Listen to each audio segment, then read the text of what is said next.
The biting wind whipped strands of hair across her face, each gust a cruel reminder of her isolation. Rain lashed down, cold and relentless, mirroring the chill that often settled deep within her bones. Life had a habit of testing her, pushing her to the brink. But even amidst the storm, a quiet fire burned. She possessed a skill, a sharp mind, a resilience forged in the fires of adversity. A light often unseen, overshadowed by circumstance and the casual indifference of others. It felt sometimes as though the world was rigged, a game she played with a hand tied behind her back. Yet she played on, driven by a flicker of hope, a fierce determination to prove that worth wasn't measured by privilege or status. This was more than just a bad day. It felt like the universe itself was conspiring against her, darkening the path ahead. But even in the deepest shadows, possibility sometimes hid. If you know what it feels like to fight against the current, to hold on to your inner strength when everything else is trying to pull you under, then this story is for you. It's about overcoming the impossible and finding justice where there seems to be none. Press that like button and subscribe right now, and let's uncover the truth together. The narrow country road, slick with water, stretched endlessly before her. The old, familiar ache settled in her joints, a constant companion on days like this. Every mile felt like 10, the tires of her worn-out vehicle splashing through puddles, a rhythmic, depressing sound. Visibility was poor, a gray, watery shroud clinging to the landscape. The air smelled damp and earthy, tinged with the faint metallic scent of rain on asphalt. She squinted through the streaked windshield, navigating the treacherous path, her thoughts heavy with the challenges that lay ahead, the unfair burdens she carried. Then she saw it, a sleek, expensive-looking car, its hazard lights blinking pathetically through the downpour. Half off the road in a ditch, it looked utterly out of place, a beacon of unexpected trouble in the middle of nowhere. Her heart gave a lurch, a mix of concern and weary resignation. Was this another obstacle placed directly in her path? As she slowed her own vehicle to a crawl and pulled cautiously onto the shoulder nearby, she saw a figure sitting slumped in the driver's seat, a woman. Even from a distance, she could sense the frustration rolling off her in waves. Hesitantly, she turned off her ignition, the sudden silence deafening after the roar of the rain and her engine. The only sound now was the drumming of water on the roof and the distant mournful cry of the wind. She took a deep breath, bracing herself. Stepping out into the deluge, the cold shock hit her instantly, soaking her clothes through in seconds. She walked towards the stranded car, the water squelching in her worn shoes. The woman inside rolled down her window just a crack, peering out with an expression that was less distressed and more annoyed. The interior smelled faintly of expensive perfume and something cloying, like spilled sweet coffee. Ugh, finally. Took you long enough. Are you gonna help me or just stand there getting soaked? Came a sharp voice, dripping with impatience. He slowed his own beat-up sedan, the engine rattling a familiar, weary rhythm. The smell of burning oil, a constant companion in his own vehicle, seemed to mock the plight of the sleek, dark SUV pulled over on the shoulder. Steam curled lazily from under its hood, a white flag of mechanical surrender against the gray asphalt. Traffic whizzed past, in different streams of metal and glass, their drivers faceless and hurried, leaving the disabled vehicle isolated, vulnerable. He saw the lone figure inside, silhouetted against the dim interior light, shoulders slumped. A woman, alone. He knew cars, not in the way a certified mechanic did, but he'd wrestled enough times with his own aging machine to understand the language of groans, clicks, and smoke. He could often diagnose a simple problem, could sometimes even jimmy a temporary fix. He looked at his hands, calloused and stained, remembering the bills piled high at home, the ache in his back that never seemed to go away. Life had worn him down, sanded away the rough edges of optimism, leaving behind a core of cautious resignation. Stepping into someone else's problem felt like adding another weight to an already crushing load. The voice of caution, cynical and tired, whispered in his ear, "Keep driving. It's not your fight. You have enough trouble." But the sight of her, small and alone in the vast indifference of the highway, tugged at something deeper. A flicker of empathy, perhaps. A memory of feeling stranded himself, needing a hand that never came. He swallowed hard, the metallic taste of worry coating his tongue. This was a choice. Drive on and vanish into the night like everyone else. Or stop and risk. What? Time? Money he didn't have? Trouble he didn't need? The steam rose higher, a visible sign of deepening distress. His heart thumped a heavy, irregular beat against his ribs. It wasn't logical. It wasn't practical. But the image of her alone outweighed the logic of his own hardship. He signaled, pulled his own sputtering car onto the shoulder 20 yards behind the SUV. The screech of his brakes, sharp and final in the relative quiet. The air here was thick with the smell of hot rubber and exhaust fumes, a pungent reminder of the road's dangers. He got out, his movements stiff, feeling the chill of the night air bite through his thin jacket. As he approached, she rolled down the window, her face illuminated briefly by the passing headlights. It was etched with worry, fear evident in her wide eyes. Her voice, when she spoke, was shaky, a fragile sound against the roar of the highway. Oh, thank you for stopping. I don't know what happened. It just stopped. Zzz. The hot metal of the engine block seemed to radiate doubt, a silent challenge against the cool afternoon air. Carefully, methodically, she began. Her small, nimble fingers, already smudged with the faint scent of yesterday's grease, went straight to the most likely culprits. A wrench, worn smooth from years of shared history with her grandfather, fit snugly onto a bolt. The subtle click as it loosened was a familiar sound, a tiny victory in the looming battle against mechanical failure. She wasn't just turning nuts and bolts. She was having a conversation with the machine, listening to its ailments, tracing the lines of its arteries and veins. Her eyes, sharp and knowing, scanned the complex tangle of wires, hoses, and components. She knew the difference between a fuel line cough and a spark plug misfire, with an intuition honed by countless hours spent in the dusty embrace of her grandfather's workshop. The dry rubber of a fan belt felt brittle under her touch.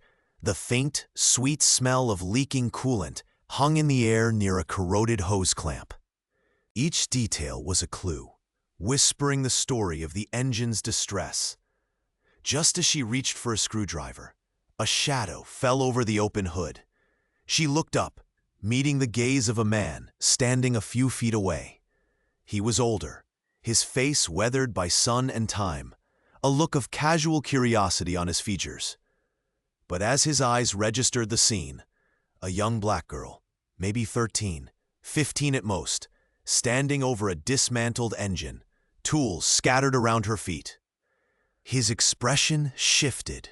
The curiosity faded, replaced by something colder, a flicker of open skepticism and thinly veiled surprise that tightened the air between them. His brows furrowed, and his lips pursed slightly.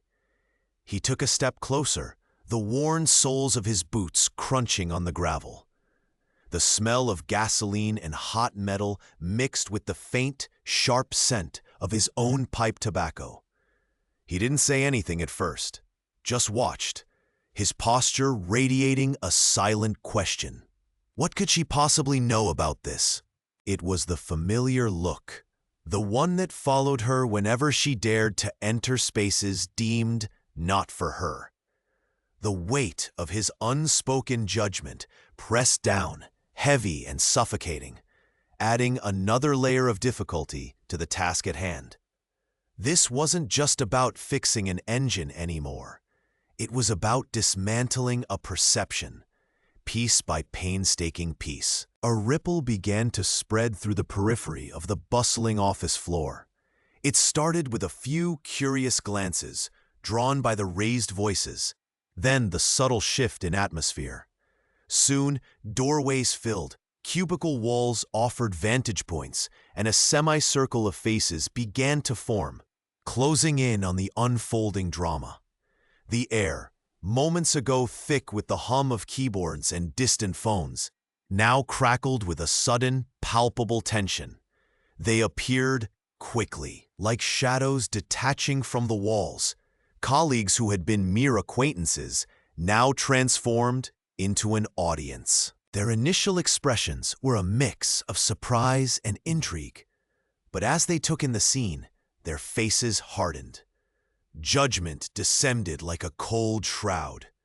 Their eyes, once neutral or friendly, were now narrowed, assessing and condemning. A collective gasp rippled through the onlookers, not of shock at the injustice, but seemingly of disapproval directed squarely at Aisha. She felt the weight of their stares pressing down on her. A physical burden added to the turmoil in her heart. She could see the whispers starting, lips moving behind hands, eyes darting between her and the others involved. The low murmur grew louder, an insidious tide of speculation and condemnation. It was the sound of reputation being chipped away, of assumptions solidifying into undeniable fact in the court of public opinion. The scent of sterile office air suddenly felt suffocating, trapping her under the spotlight of their scrutiny. Each face seemed to bear the same expression, a blend of self-righteousness and morbid curiosity. They weren't there to understand. They were there to witness a fall, and perhaps to participate in the pushing. One face, belonging to a woman Aisha barely knew from accounting, twisted into a look of sheer disdain. Her arms were crossed tightly over her chest, a barrier against understanding, while her eyes flickered with open scorn. A man from marketing, usually jovial, now wore a mask of severe disapproval, shaking his head slowly, as if witnessing something truly deplorable. The antagonism was not loud, not yet, but it was undeniable, etched into their posture, their expressions, the silent chorus of their stares. A wave of nausea washed over Aisha. She stood exposed, vulnerable, not just to the individuals she faced directly, but to this rapidly growing hostile crowd.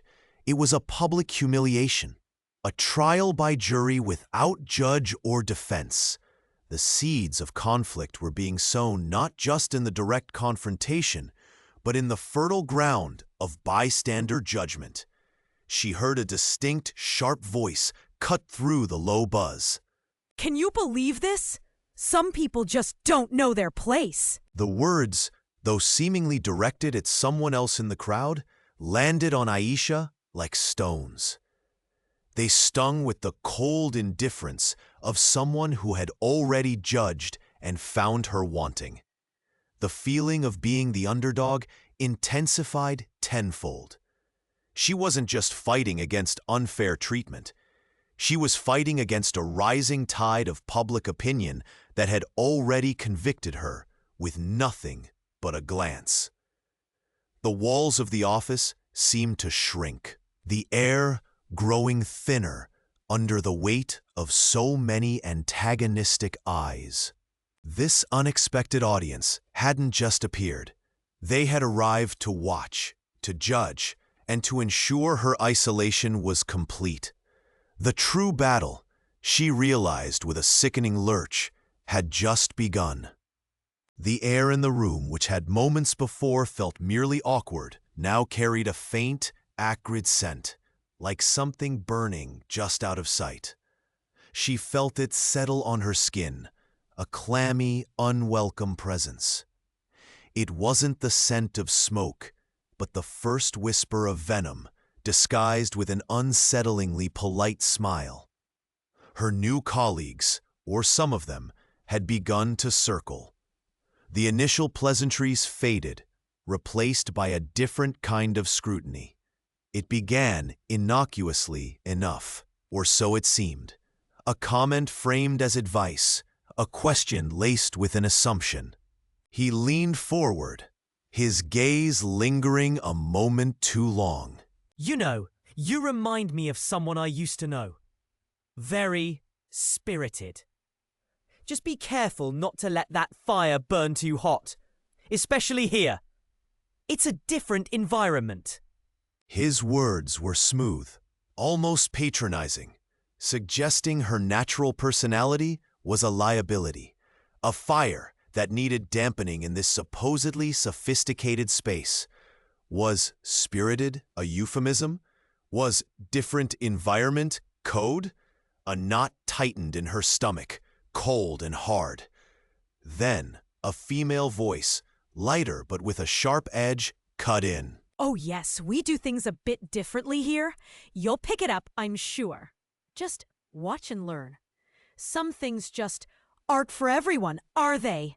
It was delivered with a tinkling laugh, a sound that grated on her nerves like fingernails on a chalkboard. The implication hung heavy in the air. Some things, like success, belonging, perhaps even respect, weren't meant for everyone who looked like her. It wasn't overt hatred, not yet, but a subtle carving away at her sense of place, piece by piece. Her heart pounded against her ribs, a trapped bird desperate to escape. Her breath hitched. Inside, a storm raged. Confusion, hurt, a flash of indignant anger. Why are they saying these things? What do they mean? The sweetness she had tasted on her coffee cup moments before turned bitter on her tongue. Her palms felt damp. Every nerve ending seemed exposed, raw and vulnerable. She wanted to lash out, to demand clarity, to expose the veiled hostility. But the words caught in her throat. This wasn't a direct insult she could easily counter. It was shrouded in plausible deniability, wrapped in the guise of helpfulness or observation. To challenge it felt like overreacting, like confirming their subtle insinuations that she was hypersensitive or didn't understand how things worked. So she didn't. She forced a small, tight smile, a flimsy shield against the prickling sensation on her skin. She nodded slowly, her eyes flickering away, pretending to process their advice. Silence became her chosen weapon, or perhaps her cage. She retreated inward, her vibrant energy dimming under the weight of these first coded words of poison, absorbing them, letting the sting sink deep, waiting, observing, learning. The battle had begun, not with a bang, but with insidious whispers and false smiles. The damp chill of the afternoon seeped into her bones, but it was the heat rising from within that truly burned. Her hands, already slick with oil and grit, fumbled slightly with the socket wrench, the metal cold and unforgiving under her touch. Rain had begun to fall again, a thin, persistent drizzle that mixed with sweat on her brow and dripped onto the grimy engine block. She could hear them, of course. The sound carried on the wet air.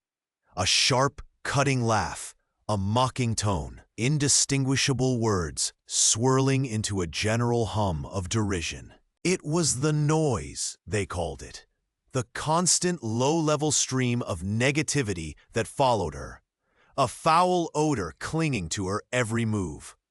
It wasn't just the words, it was the feeling behind them, heavy with judgment and spite, attempting to press her down, smother the small flame of hope that flickered inside.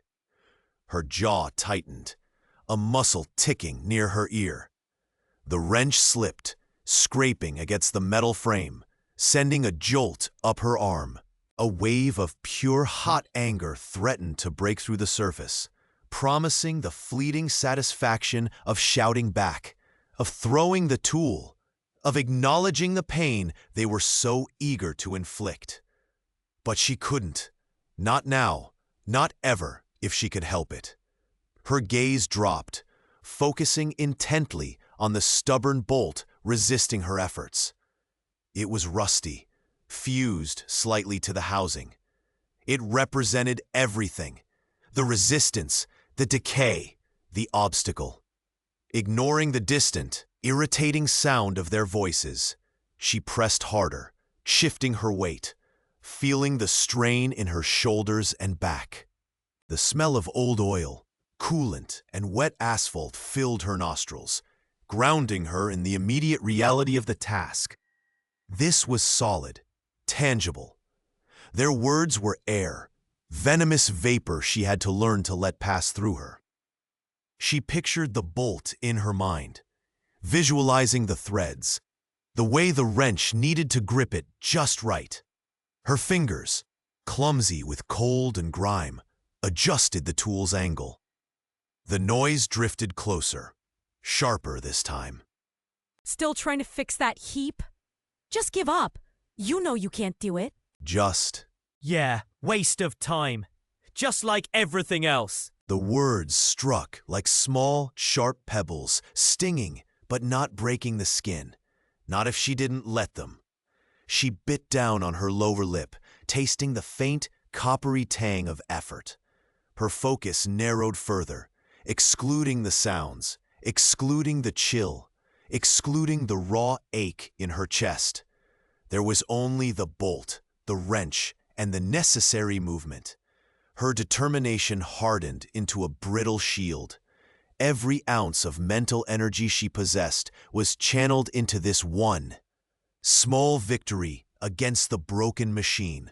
The rising anger was a dangerous current beneath the surface. But the need to finish this job, to prove not just to them, but to herself that she could overcome, was a stronger tide. With a final, desperate surge of strength, she twisted.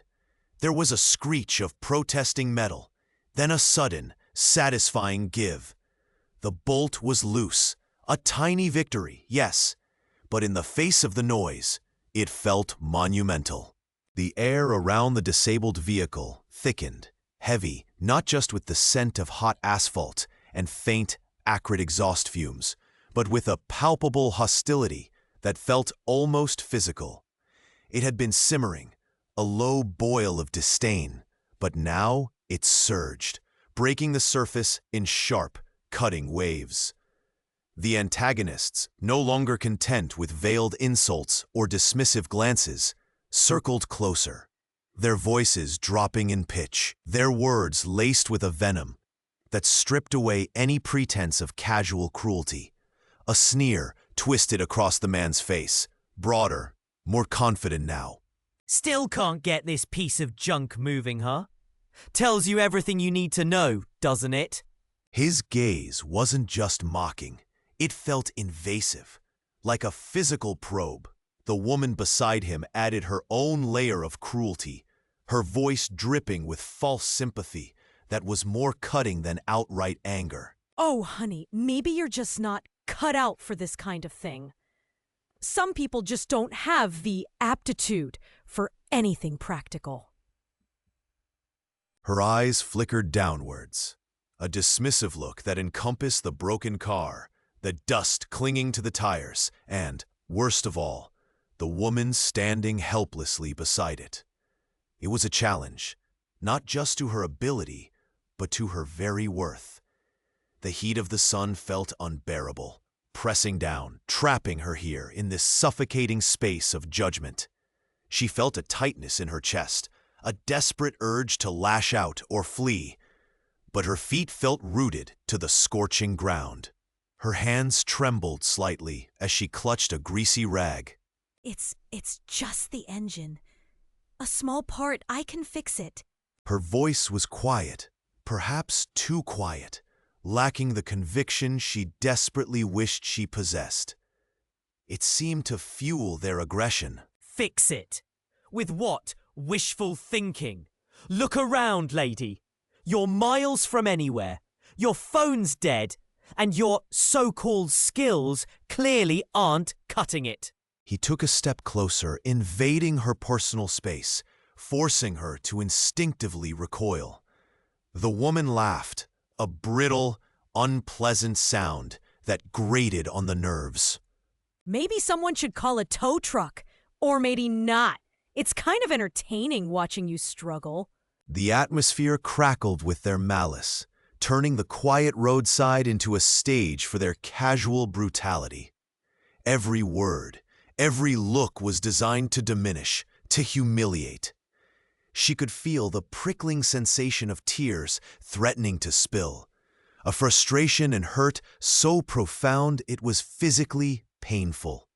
Yet, she forced herself to meet their eyes, trying to project a strength she didn't feel.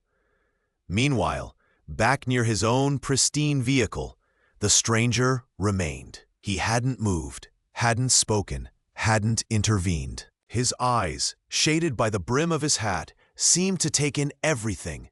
The broken car, the sneering faces of the tormentors, the quiet distress of the woman. His silence wasn't passive. It felt observant, almost like a deliberate study of the unfolding cruelty.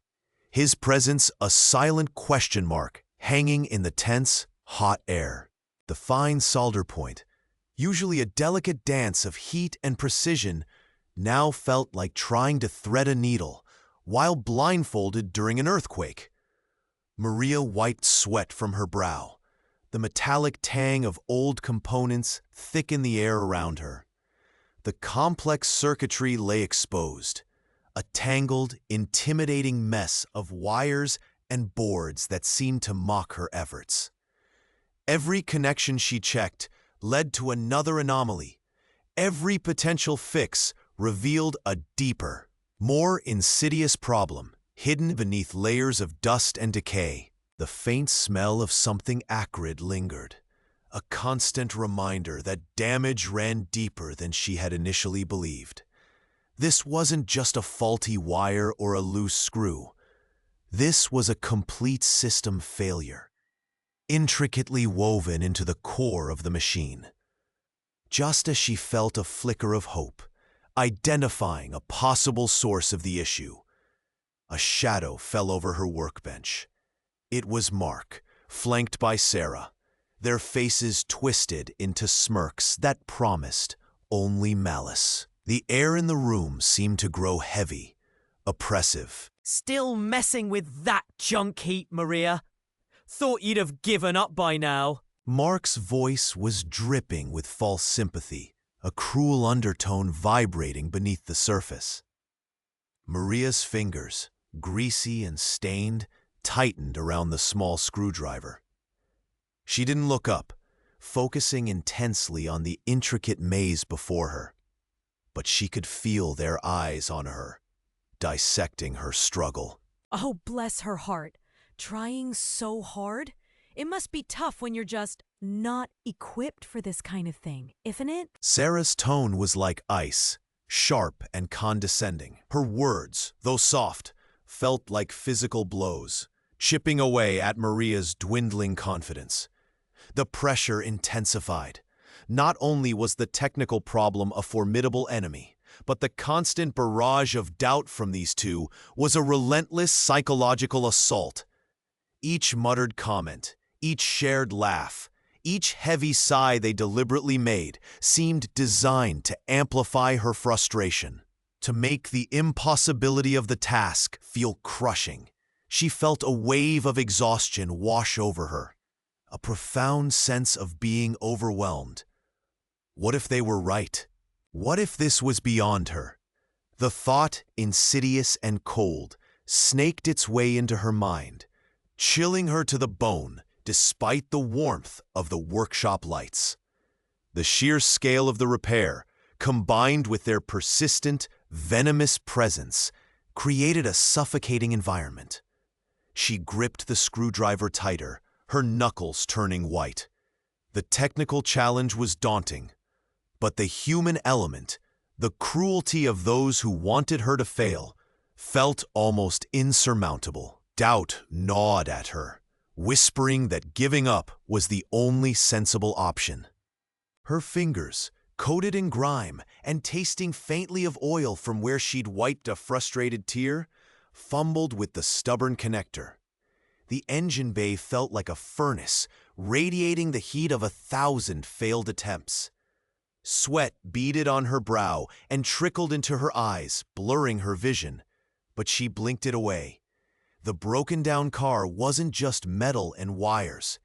It was a symbol of everything thrown in her path, a tangible representation of the impossible hurdles life and those watching her seemed determined to place before her.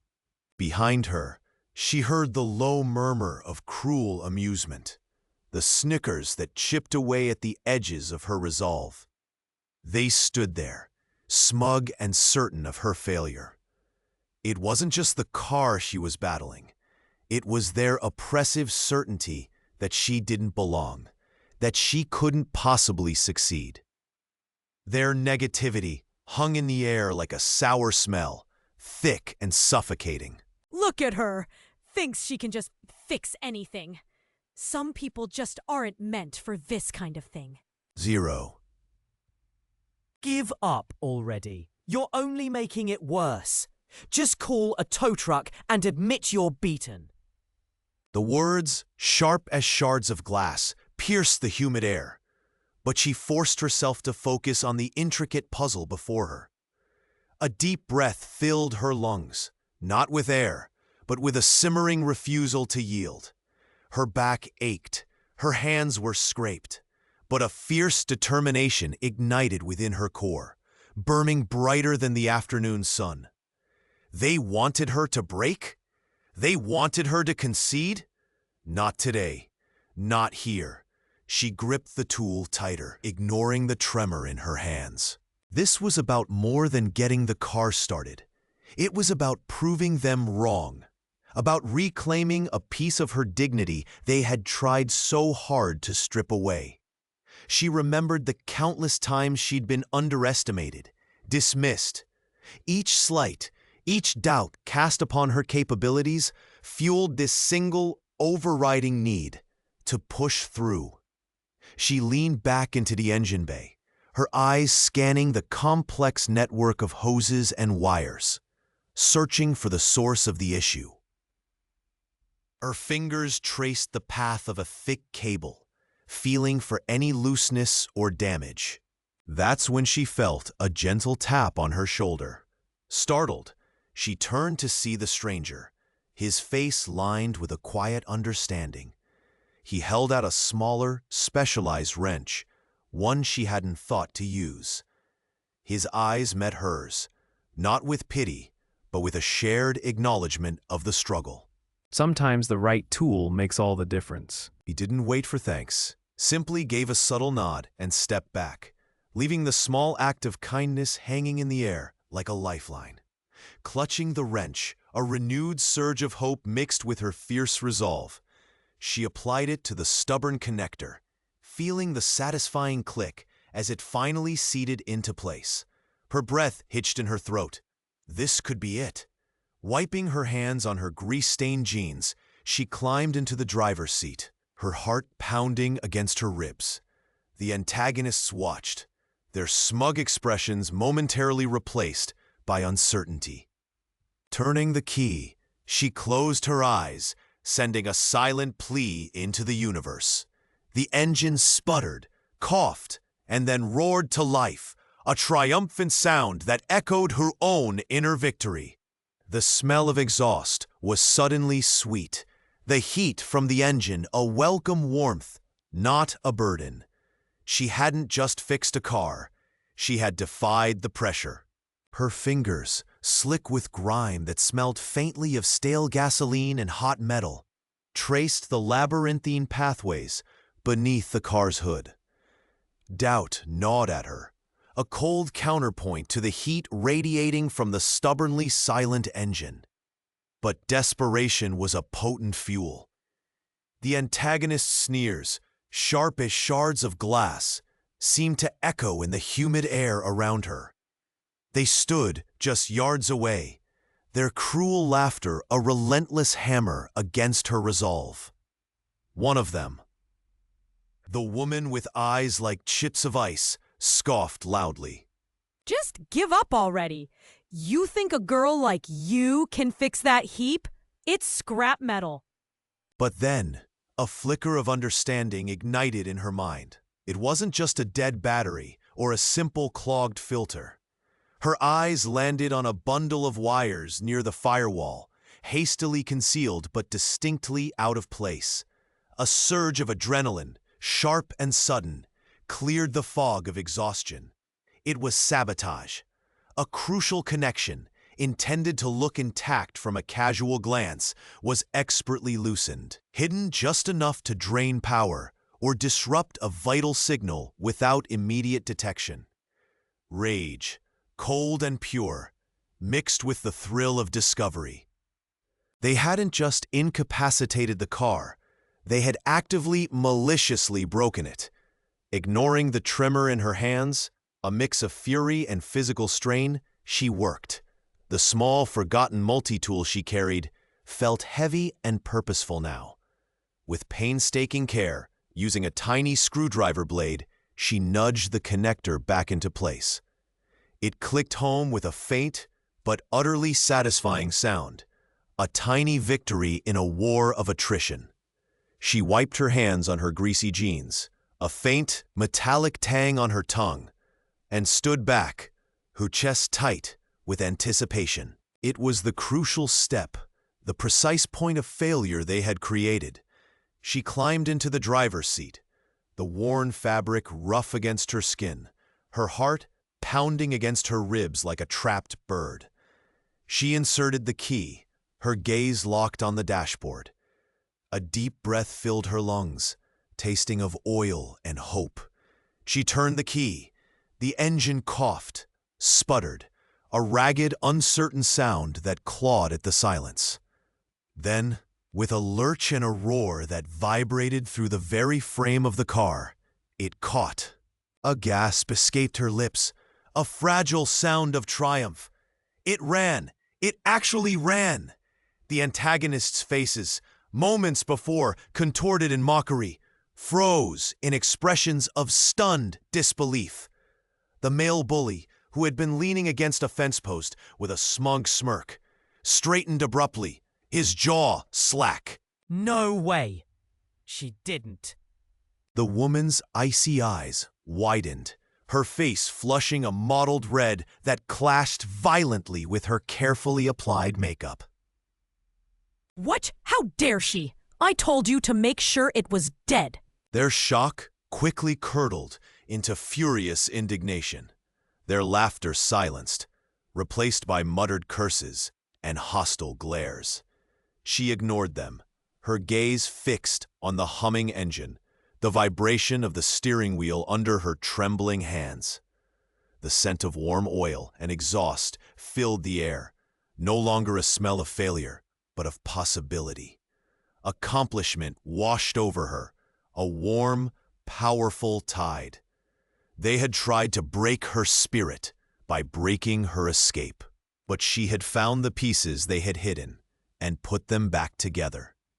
The engine's steady thrum was the sweetest music she had ever heard, a defiant anthem against their cruelty. He turned the key, a simple twist that held the weight of weeks of ridicule and doubt. The air in the tense garage seemed to hold its breath, thick with the lingering smell of oil and the sharp tang of apprehension. Eyes, hostile and disbelieving, were fixed on him, waiting for the familiar sputter, the cough, the silence that would confirm their judgment. But the engine didn't sputter. It didn't cough. Instead, a low, resonant rumble began, growing quickly into a steady, powerful roar. It wasn't just noise. It was a symphony of perfectly timed combustion, a testament to intricate engineering and the quiet competence that had been so viciously dismissed. The sound filled the space, vibrating through the concrete floor and rattling loose tools on nearby benches. It was the undeniable heartbeat of a machine brought back from the brink, singing its gratitude. For the protagonist, it wasn't just the sound of a working engine. It was the sound of justice, of skill vindicated, of silence shattered. A warmth, not from the engine heat but from deep within, spread through him, chasing away the persistent chill of undeserved humiliation. He felt the deep thrum through his fingertips, resting lightly on the steering wheel, a connection to the mechanical heart he had healed. Across the garage, the antagonists stood frozen. Their smirks had dissolved instantly, replaced by expressions of stark disbelief and fury. The air crackled with their potent, raw reactions. The lead bully's face twisted, a dark flush spreading up his neck. No. No way. You cheated. You didn't fix that. He spat, his voice raw with sudden, desperate rage, attempting to deny the undeniable reality booming in their ears. The female bully beside him, her usual cool demeanor shattered, recoiled, as if physically struck by the engine's roar. Her eyes narrowed, her mouth a tight, ugly line. She couldn't find words, only a low growl of frustration. Her carefully constructed facade of superiority crumbled in that deafening moment. The truth, loud and clear, was that he had done it. His skill, once questioned, mocked, and dismissed as impossible for someone like him, was now undeniably proven. The engine's unwavering beat was his irrefutable witness, silencing their lies more effectively than any argument could. Their reactions were not just anger at a defeat. They were the bitter taste of seeing someone they deemed insignificant rise above their cruelty, fueled by nothing but quiet brilliance and resilience. They watched, simmering in their impotent fury, as the once broken machine roared, a triumphant anthem for the underdog. The jumper cables were disconnected, the rescued engine sputtering to life in the cold night air. A soft glow emanated from the stranger's dashboard lights, pushing back the oppressive darkness just slightly. The air hung heavy with the scent of damp earth and exhaust fumes, mingling with the sharp tang of gasoline. Sarah stepped back, wiping grease from her hands onto an old rag she'd pulled from her own trunk. Nearby, under the faint spill of their own headlights, stood Mark and Jessica, their figures etched in smug confidence, their faces holding that familiar, chilling smirk. They had expected this moment to end in Sarah's failure, another chance to undermine her, to make her feel small and ineffective. The stranger, a tall figure, stepping out from beside the now-running vehicle, turned toward Sarah. The car's headlights caught his face for the first time, revealing eyes that seemed weary, yet held a profound depth. He didn't just offer a perfunctory nod of thanks. He spoke, his voice calm, but carrying a weight that resonated in the quiet night. Words feel entirely inadequate right now, but thank you. Truly. You have no idea just how much this means. More than just getting my car started. You see. His gaze lingered on her face, a genuine warmth slowly replacing the weariness. It was a look that saw her, truly saw her, not the insignificant person the others constantly tried to paint her as. Mark shifted his weight under his expensive jacket, a low, dismissive sound escaping his lips, like a stone kicked contemptuously in the dirt. Jessica crossed her arms tighter across her chest, her eyes narrowing slightly, perhaps sensing a deviation from their anticipated script, but still assured of their control over the situation. The stranger continued, his voice now carrying a subtle, undeniable undercurrent of authority that hadn't been detectable before. I've been observing, watching, in a way, waiting to see who, in a moment like this, would step forward when it truly mattered. Who possessed the simple courage, the genuine heart, to offer kindness to someone completely alone, with no expectation of recognition or reward. He glanced past Sarah, his eyes flicking towards the two figures bathed in the cruel light of their own car, a knowing, almost pitying look flickering across his features. The smirk on Mark's face immediately faltered, dissolving into a look of sudden confusion. Jessica's arms slowly dropped to her sides, her posture straightening slightly, tense. The confidence they wore like impermeable armor began to show cracks, like ice underfoot before a fall. They hadn't just misjudged Sarah. They had profoundly, catastrophically misjudged the entire situation. They had seen a simple, stranded motorist, a pathetic figure, a convenient prop to further isolate their target. They hadn't seen a carefully placed test. They hadn't seen someone connected, someone powerful, someone who was perhaps looking for exactly the kind of character Sarah had just displayed, and exactly the kind of character Mark and Jessica had just revealed through their callous inaction and subtle cruelty. The air around them grew colder, thick now with a dawning, dreadful realization for the bullies. This wasn't just about a broken-down car anymore. He took another deliberate step towards Sarah, extending a clean, gloved hand towards her grease-stained one. My name is Mr. Albright, and I believe you and I have a great deal to discuss about everything I've been privileged enough to witness here tonight. The name hung in the crisp night air, heavy and significant. Albright. It was a name synonymous with influence, with silent, immense power in this town. A name the bullies recognized instantly, the color draining from their faces under the harsh headlights.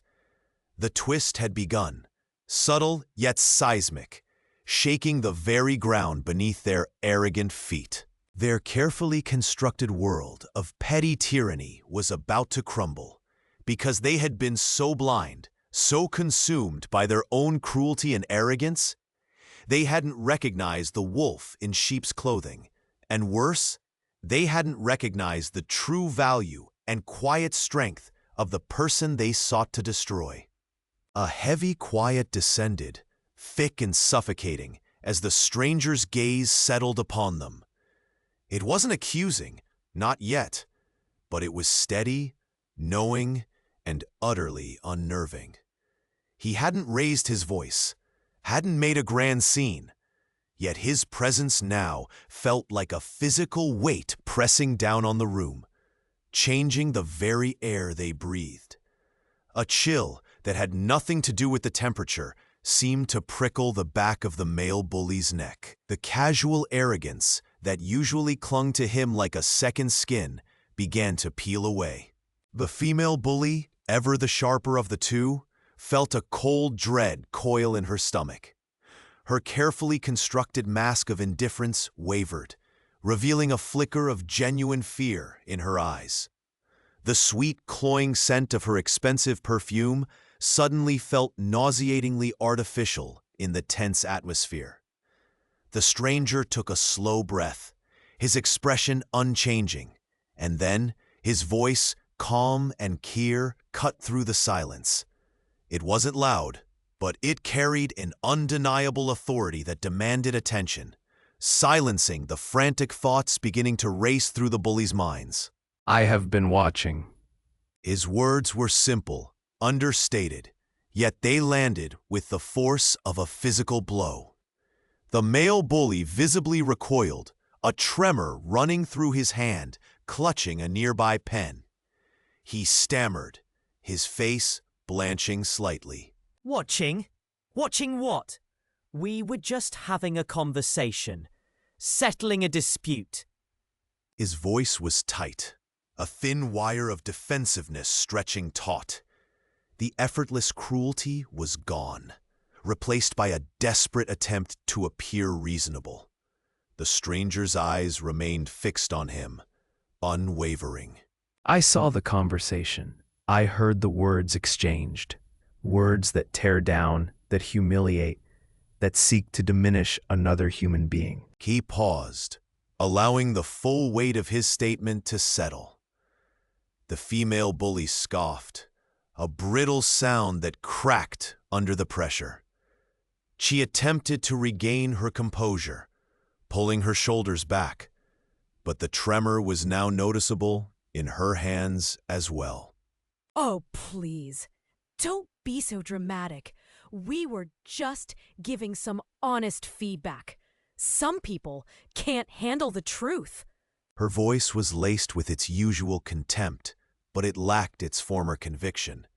It sounded strained, artificial, like a bad imitation of her former self. The stranger's gaze shifted to her, and under its steady regard, she felt exposed, stripped bare. The carefully applied makeup suddenly felt thick and heavy on her skin. There is a vast difference between truth and cruelty, between constructive criticism and deliberate degradation. He took a step forward, and they instinctively recoiled, bumping slightly into each other. The air crackled with the sudden, tangible shift in power. They were no longer the hunters. They were the cornered. The familiar ground beneath them seemed to tilt, leaving them unsteady and vulnerable. The moment their confidence had vanished, replaced by palpable fear, was the moment the tables truly began to turn. The sweet taste of their perceived dominance had turned sour, leaving a bitter metallic tang of fear in their mouths. Their comeuppance had begun, announced not with a shout, but with the quiet, unwavering certainty of a stranger who had seen enough. A silence thick with anticipation draped over the room, heavier than any fabric. All eyes were fixed on the distinguished figure who stood before them, an aura of quiet power surrounding him. The air felt charged, crackling with unspoken questions, and the faint scent of expensive cologne that seemed utterly out of place in this sterile environment. Sarah's heart hammered against her ribs, a frantic bird trapped in a cage.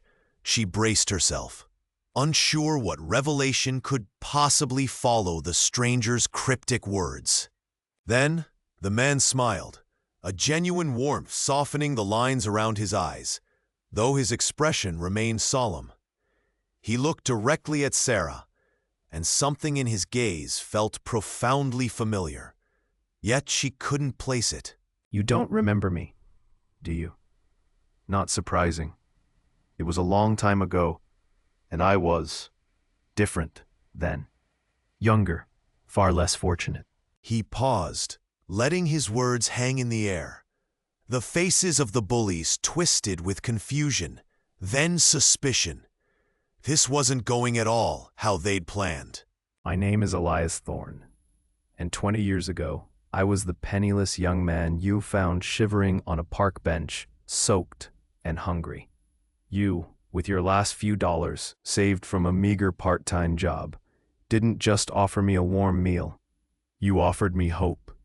You looked past the dirt and the desperation and saw a human being worth helping. A collective gasp swept through the onlookers. Elias Thorne?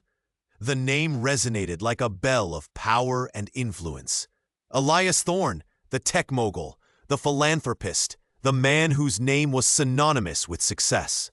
Sarah swayed slightly, her knees weak, The memory surfaced then. A flicker of a cold, rainy night, a young woman sharing her small act of kindness. But him? That small act of grace changed the trajectory of my life. It gave me the strength to keep going, to believe that decency existed, even when I felt utterly lost. I vowed then that if I ever found myself in a position to repay such unexpected kindness, I would do so tenfold. And I have been searching for you, Sarah, for years. He gestured around the room, his voice gaining a steel edge that made the bullies visibly flinch. What I have witnessed here, the cruelty, the injustice, it is abhorrent, and it ends now. He took a step closer to Sarah, his eyes burning with sincere gratitude and something akin to protective fire. You showed me light in my darkest hour. Now allow me to illuminate your path forward. My gratitude is not just words. Effective immediately, this entire establishment is yours. Every asset, every account, every brick-and-mortar building, purchased this morning under your name. It is my gift to you, a testament to the extraordinary power of kindness. And for those who have thrived on tearing others down, his gaze swept over the frozen faces of the bullies, cold and final. the balance has shifted. You have sown ill will, and now you will reap the consequences. The revelation crashed over the room like a tidal wave. The murmurs escalated into stunned exclamations. Sarah felt lightheaded, the walls of the office seeming to spin. This wasn't just payback. It was an unimaginable rise, a vindication so profound it stole the very air from her lungs. The faces of her tormentors were a grotesque mask of shock, envy, and dawning horror. The underdog, the victim, had just been handed the keys to the kingdom. A tremor ran through Lena's hands, mirroring the quake that seemed to rip through the very air of the assembly hall. The words echoed, a staggering number attached to her name, a validation she had scarcely dared to dream possible. She felt lightheaded, the world tilting slightly, sounds blurring into a buzzing roar in her ears. It wasn't just money. It was a declaration, a public affirmation of the truth she had fought so desperately to uphold. A sudden warmth flooded her chest, pushing back the years of cold fear and doubt. The crisp, official voice of the benefactor, the savior male, still resonated, solid and undeniable. Across the room, the color drained from the faces of Mark and Jessica. Mark's usual smirk vanished, replaced by a look of stunned disbelief, eyes wide and fixed on the stage. Jessica's perfectly composed facade crumbled, her jaw dropping slightly, her carefully manicured fingers tightening into fists at her sides. A low hiss escaped her lips, barely audible above the growing din. They had dismissed Lena, belittled her, sought to erase her. Now this impossible sum stood as a monument to their malice and her vindication. Fear began to creep into their eyes, a chilling realization of the consequences they had never believed would find them. The air around them seemed to curdle, thick with their silent, seething shock. Bystanders who had witnessed the exchange leaned in, whispering, pointing. Murmurs rippled through the crowd like a wave. Some gasped aloud, hands flying to their mouths. Others let out small cheers, a few brave souls beginning to clap tentatively. The scent of stale coffee and nervous sweat hung in the air, now mixed with an electric current of astonishment. Faces turned towards Lena, not with pity or disdain, but with a dawning respect, a curious awe. The atmosphere shifted palpably from one of formal procedure to spontaneous, charged reaction. As the news spread like wildfire through the community, transported by hurried phone calls and excited whispers, the ripples widened. The small town, usually a predictable pool, was now a churning sea of reaction. There was outright jubilation from those who had quietly believed in Lena, a sense of vindication for the underdog. There was grudging acknowledgement from others, the sheer size of the reward forcing them to reconsider everything they thought they knew. Doors that had been closed to Lena began to creak open in people's minds, if not yet physically. A buzz filled the streets, discussions blooming in shops and on doorsteps. The story of the quiet woman, wronged and forgotten, who had somehow unearthed a staggering truth and been rewarded for it, captured the collective imagination. It was more than just news. It was a tale of unexpected justice, a potent reminder that sometimes, against all odds, the truth could indeed rise to the surface and change everything. The official letter lay open on the worn kitchen table, stark white against the scarred wood. She reached out a tentative finger, tracing the official seal. It was real. The substantial sum, the result of months of grueling process and years of quiet suffering, wasn't a dream. It was the tangible affirmation of her truth, a beacon slicing through the long, oppressive night of her struggle. A profound, unfamiliar lightness settled in her chest, displacing the gnawing anxiety that had been her constant companion. The immediate impact was like air to a drowning soul. The constant, tightening knot of financial dread loosened its grip. She looked around the small, cramped apartment that had been both sanctuary and cage, and for the first time, it felt less like a trap and more like a temporary stop. The sheer relief washed over her, warm and potent. She could afford groceries without sacrificing bills. She could pay the overdue notices that had piled up like silent accusers. She could breathe. The simple act of being able to meet basic needs without a Herculean effort tasted sweeter than any delicacy she could imagine. Then came the possibilities, unfolding like a vast, unexplored map. The walls of her world, so rigidly defined by limitation and scarcity, seemed to dissolve, revealing endless horizons. Education, once a distant, impossible dream, shimmered into view.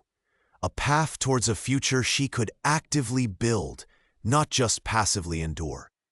A safe, decent place to live, where the locks felt secure and the neighbors weren't a threat, became a real prospect, not just a wistful fantasy. The ability to help her family, to share this unexpected bounty, brought a tear to her eye. A tear not of sadness, but of profound gratitude and burgeoning hope.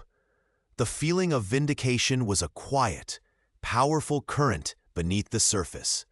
All the whispered doubts, the open scorn, the dismissive waves of hands, the moments she was made to feel small and inconsequential, they were finally, definitively refuted. The reward wasn't just monetary. It was a public declaration of her worth, a resounding echo answering years of silence and invalidation. It was proof that her fight had not been in vain, that her voice, though suppressed for so long, had finally been heard and heeded. A deep, bone-deep satisfaction permeated her being, a sense of rightness restored. And with vindication came empowerment. The adversity hadn't broken her, it had forged her. Every tear shed in secret, every moment of despair clawed back from, every injustice endured, it had all contributed to the strength that now flowed through her veins. She stood taller, not just physically, but in spirit. She was no longer the victim. She was the architect of her own destiny.